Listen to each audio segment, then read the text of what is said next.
Olá pessoal, na aula de hoje falaremos um pouquinho sobre a classificação dos seres vivos. Antigamente, os seres vivos eram classificados em animais e plantas.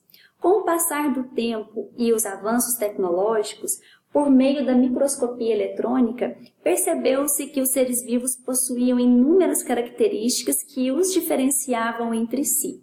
Atualmente, então, nós temos a classificação dos seres vivos em 5 reinos, devido a essas características particulares que eles apresentam.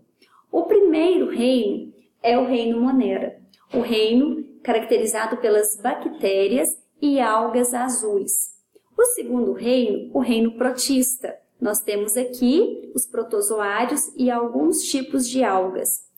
E 3, o reino Fungi. Nós temos os fungos. 4, Animalia, caracterizado pelos animais. E por último, o reino Plantae, caracterizado aí pelos vegetais. O que é importante então estudarmos aqui dentro do reino Monera, ou seja, o reino das bactérias e das algas azuis. Comecemos então pelas bactérias.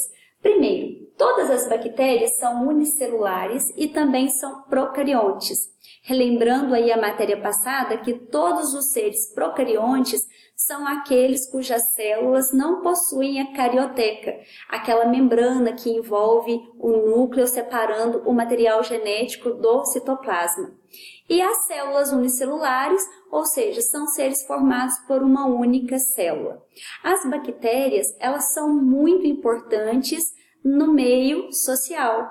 Primeiro, porque elas estão presentes em todos os lugares, em objetos, no solo, no ar, né? É importante ressaltar que também as bactérias são as responsáveis por inúmeras doenças que existem hoje. A transmissão de doenças, né? Exemplo aí a tuberculose, entre outras. Nós também temos a importância das bactérias no meio econômico, porque as bactérias são utilizadas em indústrias de laticínios, por exemplo, né, as bactérias anaeróbicas, aquelas que não precisam do ar para respirar, porque elas vão fermentar o leite. Algumas bactérias também vão ser utilizadas na produção de antibióticos. E ainda vale ressaltar que muitas bactérias elas conseguem produzir a oxigenação do solo, daí a sua importância na agricultura.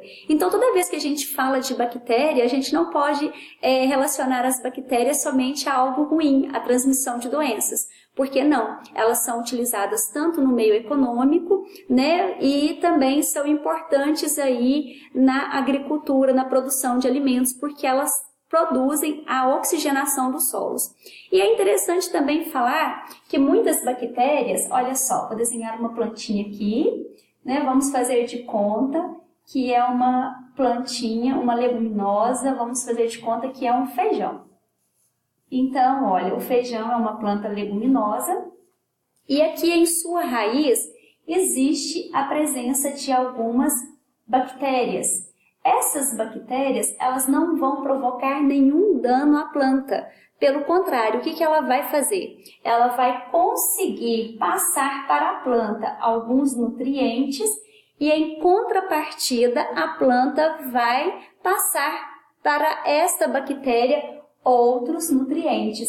Então, nós temos aqui uma relação de simbiose, ou seja, a bactéria vai contribuir com nutrientes para a planta e a planta também vai fornecer nutrientes para a bactéria. Então, esta relação aqui é uma relação saudável.